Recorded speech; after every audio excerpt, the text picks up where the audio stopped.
que el diseño es modular y que al final de cuentas es ir construyendo el sistema de abajo hacia arriba, es decir, del componente más sencillo al componente más complejo.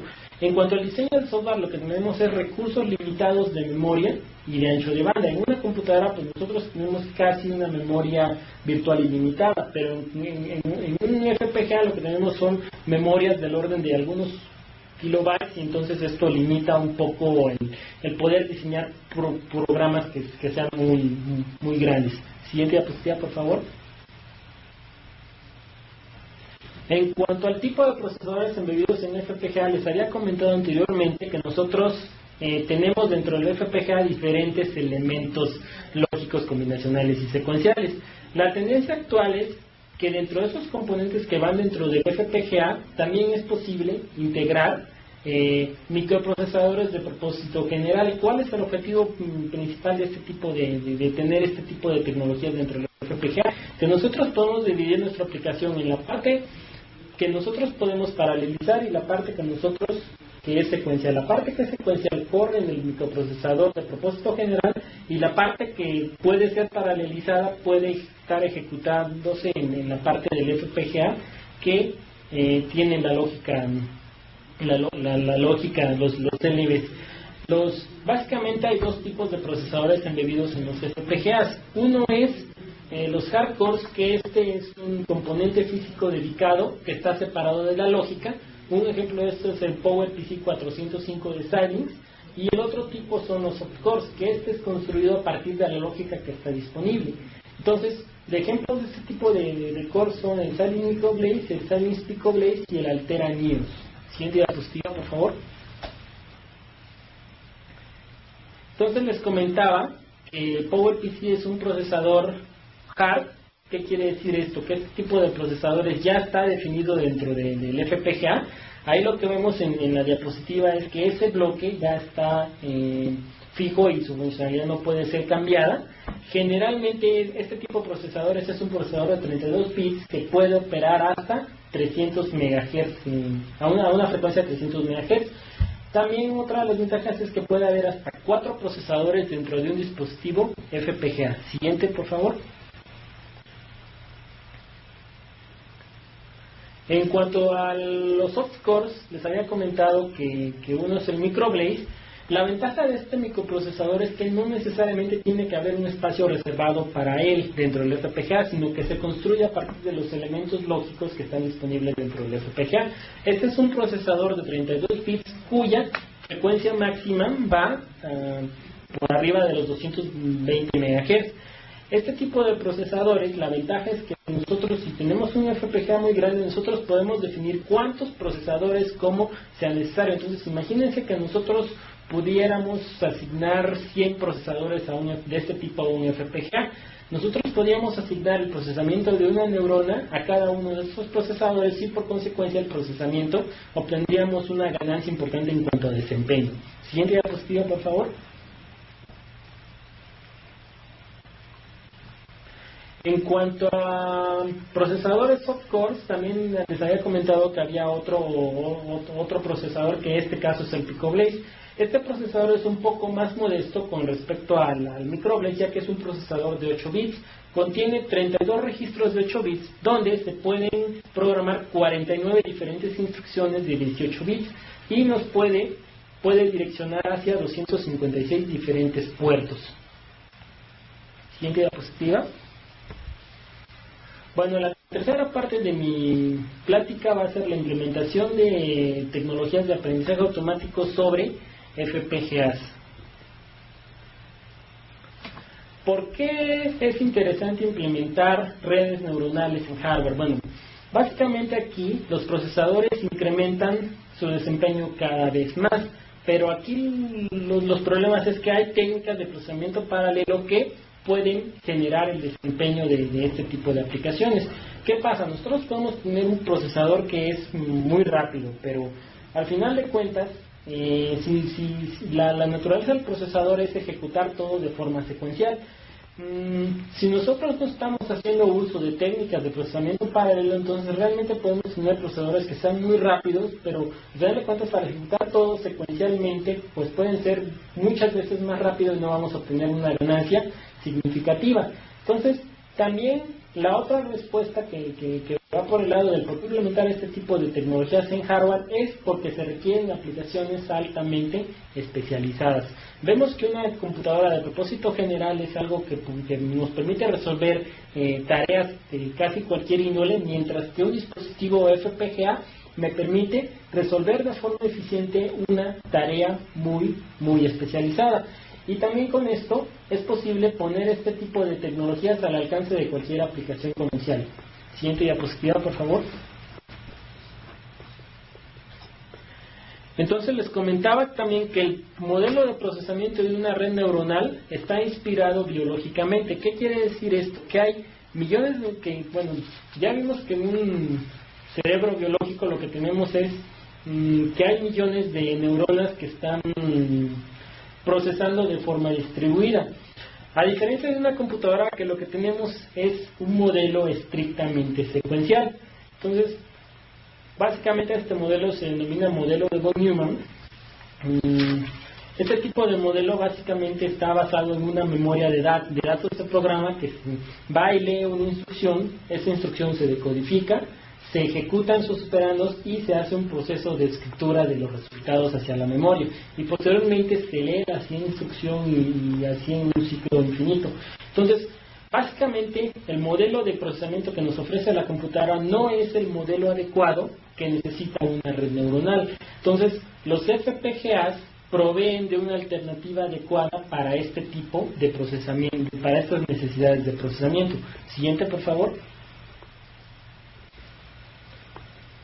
Entonces, lo que les comentaba, un FPGA lo que tiene es un modelo Single Instruction Multiple Data. ¿Qué quiere decir? Que nosotros podemos tener una misma instrucción, pero aplicada a diferentes datos, mientras que una computadora lo que tiene es un modelo Single Instruction Simple Data. O sea, ¿qué quiere decir? Que nosotros vamos y leemos una instrucción, vamos y leemos los datos, operamos de alguna forma, afectamos la operación que es requerida y posteriormente vamos a almacenar a estos datos hacia la memoria. Entonces, por consecuencia, el modelo de procesamiento que tiene una computadora no es un modelo realista con respecto a las necesidades de procesamiento de una red neuronal. Entonces, los FPGAs nos permiten diseñar modelos de procesamiento que estén más cercanos a lo que es la inspiración del cual surge este tipo de procesamiento neuronal. Siguiente diapositiva, por favor.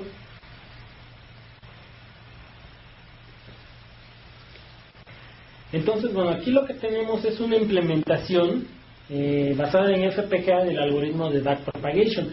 Aquí lo que básicamente se reporta en papers científicos de implementaciones FPGAs es: primero se tiene que reportar los bloques, todos los bloques del sistema, que es lo que nosotros vemos en la ilustración, cómo funciona el sistema y cuáles son los resultados en cuanto a velocidad de operación.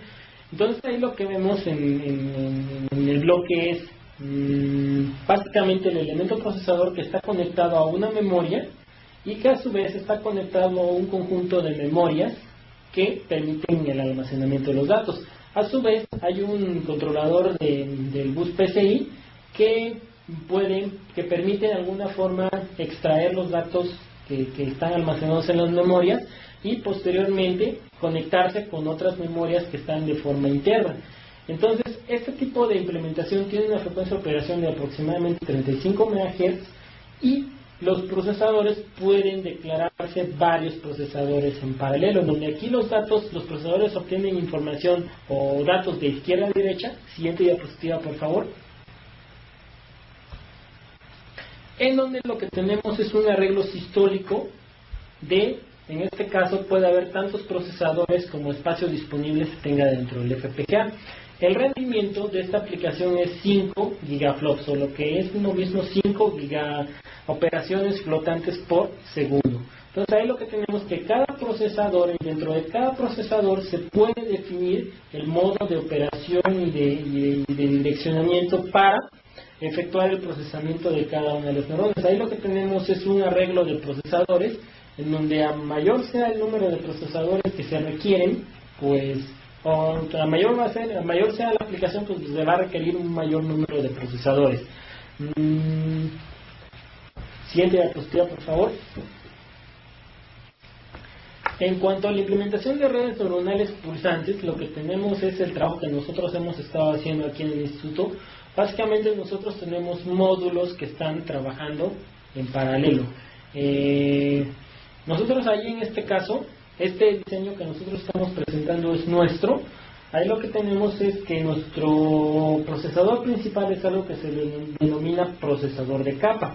Ahí lo que tenemos que el primero que nosotros tenemos una memoria externa, una unidad de manejo de memoria, dado que son diferentes procesadores los que intentan accesar al mismo tiempo memoria, debe haber un árbitro que me diga que quién es el procesador que tiene garantizado el control hacia la memoria, el control de acceso.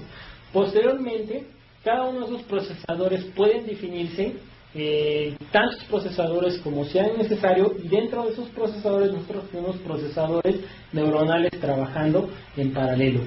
También en alguna parte nosotros tenemos un estimador de parámetros, el cual nos va a permitir ajustar los pesos de la red neuronal dependiendo de la tarea que se desee implementar. Nosotros tenemos esta aplicación ya trabajando dentro del FPGA. Nosotros podemos definir qué tipo de red que queremos, cuántas neuronas en la capa de entrada, cuántas neuronas en la capa oculta y cuántas neuronas en la capa salida. Y dependiendo de eso, nosotros mandamos nuestros datos, que son los pesos y los patrones de entrada, y la red neuronal efectúa todo el procesamiento para obtener la clasificación de los patrones que en este caso se le están pasando. Siguiente diapositiva, por favor. Entonces, en la gráfica que nosotros tenemos ahí, hacemos una comparación del tiempo de ejecución de la arquitectura del FPGA contra la arquitectura, contra en este caso la implementación equivalente en una computadora. Lo que tenemos en el eje de las X es precisamente las topologías de red del número de neuronas. El primer experimento es para una red con 15 neuronas, 5 por cada capa. El siguiente experimento es para una con 30 neuronas, 10 en cada capa. El tercero para 60 neuronas, 20 en cada capa, y el último para 120, 40 en cada capa. Lo que podemos concluir de esa gráfica es que conforme el número de neuronas va aumentando, la diferencia de cuánto tiempo de procesamiento entre hardware y software se va incrementando. ¿Qué quiere decir? Que al final de cuentas nosotros en la computadora, como tenemos un procesamiento puramente secuencial, al duplicar el número de neuronas, pues el tiempo de ejecución también se hace cada vez más grande, mientras que en nuestra arquitectura lo que tenemos es que ese tiempo de ejecución casi permanece constante. Entonces, con esto, desde luego que la ganancia va a ser, entre más pequeña sea la red, pues la ganancia con respecto al software pues va a ser cada vez más pequeña. En cuanto a los números, pues nosotros tenemos que al menos hay una ganancia de 4 veces más rápido la implementación software con respecto a la implementación hardware, con respecto a la implementación software. Siguiente diapositiva, por favor. Finalmente voy a mencionar las aplicaciones que nosotros tenemos, que nosotros hemos estado trabajando. Una de las aplicaciones que también se manejan en el mercado es el reconocimiento automático de caracteres. Aquí lo que tenemos es que las fases de este tipo de reconocimiento es capturar imágenes que contengan caracteres desde un escáner o desde imágenes que fueron obtenidas previamente, efectuar un